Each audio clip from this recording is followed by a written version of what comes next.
Foi-me pedido que eu fizesse as vezes de moderador e falo-ei às vezes. Ou seja, logo de início deixarei de ser moderador e serei imoderadamente comentador, porque gostaria de pegar nas palavras que o Miguel na quinta-feira nos deixou e bem, dizendo que estamos perante duas obras de arte. Duas obras artísticas.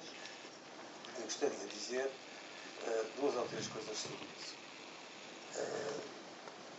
Para essa consideração, temos que encontrar um fio que está claramente estabelecido entre os dois fios e também aquilo que é o conceito e a visão de arte que as pessoas que tão alegremente se dedicaram a estes filmes deixaram de transparecer. Eu tenho imensa pena de ter chegado tarde ao filme, cheguei agora só, gostava de ter chegado na altura, nem que fosse, por exemplo, para ser enfermeira assistente a Lourdes nas fotonovelas. Mas o conceito de arte que está aqui subjacente foi já iniciado por Lourdes na conversa quinta-feira. A Lourdes disse-nos que não há diferença entre brincar e fazer as coisas assim. Ou seja, aquilo que na aparência, na superfície, é uma brincadeira, deixa transcrever um trabalho enorme, um trabalho pensado, criteriosamente pensado. E é isso que eu procuro falar. Nomeadamente, eu começo por me interrogar, trotuário azul, porquê? Trotuário, como sabem, é uma expressão que é um galicismo, uma corruptela de trotuário em francês, bem explicado no genérico do filme. E ainda é utilizada na linguagem comum da Madeira por pessoas das várias camadas sociais. Mas azul porquê? Os trotuários não são azuis.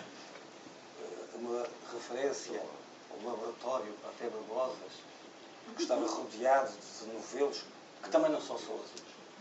Que há novelos cor-de-rosa, há novelos cor-de-rosa, há novelos vermelhos, depende da composição da terra que os acolhe. Aliás, já o filme, as fotonovelas, O Amor que Purifica, era também uma intenção de recepção. O amor só purifica quando assenta numa base que não azeda. Isso é a asserção pitagórica que está subjacente ao título. Mas, em relação ao conceito de arte, eu vejo esse conceito talvez pensando será abusivo da minha parte, mas eu como estou aqui, digamos que a Lisa, quando ficou em choque endócrino e em abalo psicomítico, entrou em delírio. Eu, como vizinho afetivo da Luz, fui vizinho no monte e continuo a ser vizinho quando ela passou a residir no sítio da Quinta, também me posso dar o luxo de ter delírios especulativos. E posso ver aqui uma clara inserção destes filmes nos expressionismo alemão. E digo isto porquê?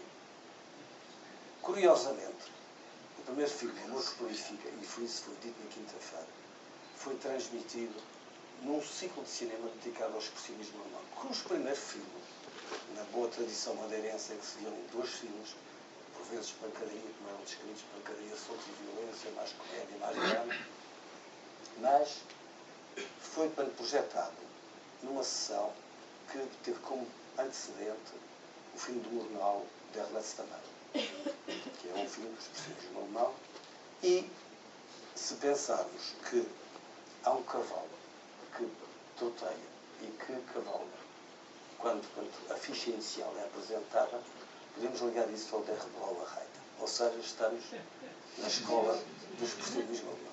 Não sei se a Lourdes porá fora imediatamente os comentários, por delírio incontrolável, mas é assim que eu vejo o filme. E vejo, porque precisamente o que prevalece nesta brincadeira coletiva, e eu diria em colaboração, eu não posso deixar de falar em termos, digamos, de formação profissional, mas as obras de cinema são em colaboração. Em coletivas são os jornais. Porque as obras em colaboração pode-se distinguir os contributos individuais, nas obras coletivas os contributos não são individualizáveis, são todos atribuídos aos jornais que pagam as passas do Algarve quando são patrocinados judicialmente. Mas, nas obras coletivas, como eu dizia, essa prevalece nestes filmes as experiências, as sensações, os sentimentos individuais das pessoas. Isso está claro no primeiro filme, no segundo não tanto. E aí eu entro já na comparação, porque os filmes devem se explicar um com o outro, porque são as mesmas pessoas que os fizeram. Enquanto que no primeiro, eu não sei se as pessoas presentes assistiram à projeção de quinta-feira, mas quem não assistiu, e isso é uma causa próxima para a compra imediata do DVD para assistir, são filmes que se explicam um com o outro. Eu diria que quem quiser relacioná-los poderá utilizar um caleidoscópio. E rodando o caleidoscópio para o amor que purifica, o que é que se vê? Vê-se as pessoas, invadindo uma intrusão dos personagens da fotonovela, com algumas exceções. Uma delas, a caçadora é caçada, é o caso da Lourdes na estufa, porque a Lourdes não despertou para a paixão, para a grande paixão pelo Renato, não foi dentro de um ninho, para mal daqui do José Paradelo, não foi num nightclub em céu aberto, que era a primeira discoteca da Madeira, depois foi-se uma fechada que era o Gêmeo, mas foi numa estufa. E quem é que gosta dos estudos herbáceos, das plantas, das flores? A Lourdes. Ou seja, a Lisa foi eclipsada nesse momento pela Lourdes e o Renato assumiu, o René, ensinar o Padre Nosso a Vigar, ou seja, explicar os nomes da neta e das plantas. Essa é uma das partes que eu acho geniais no filme. No outro. Neste, há, de facto, nesse filme, que é O Amor que Purifica, uma dimensão claramente social. Tem duas alfinetadas políticas que devem ser, aqui salientadas, porque o segundo filme é mais político. As alfinetadas são, no genérico, o agradecimento às autoridades que, sem autorizar, permitiram o filme. Ou seja, claro desafio à censura. E, na parte final, quando a Lourdes recupera do choque endócrino, do abalo psicomítico, começa a ter delírios de vozes. E que ouve as vozes, SIC, eu transcrevo mentalmente, com alguma imprecisão, provável, mas as vozes eloquentes, as vozes célebres do Viriato, do Adamastor e das descobertas. Ora, é essa ligação que nos leva precisamente, num filme que começa e que acaba com o Funchal como cenário, que deixa transparecer aquilo que, em relação à Lourdes, são os Rosebud da Lourdes. Se o Foster Kane tinha o seu Rosebud, que é o Tornó, a Lourdes tem a Praia Formosa e o Monte. São os Tornós Rosebud da Lourdes. Mas, num filme que é marcadamente uma crítica social, através do recurso das revistas, que na altura existiam, simplesmente Maria, o Grande Hotel, as novelas, as fotonovelas da Corinne Calada, essa escritora espanhola, recentemente falecida, e que também fazia fotonovelas de grande consumo. E tem um ardil, uma subtileza, que resulta da atenção que qualquer pessoa que veja o filme mantém do início até o fim. Ou seja, o registro, que é a subversão inicial, feita nas vozes, nas dicas dos personagens, que é uma crítica à mentalidade que transfere o cotidiano, a rotina enfadonha, para vidas de pessoas felizes. E essa subversão funciona no filme de uma maneira que é uma crítica social a esses comportamentos.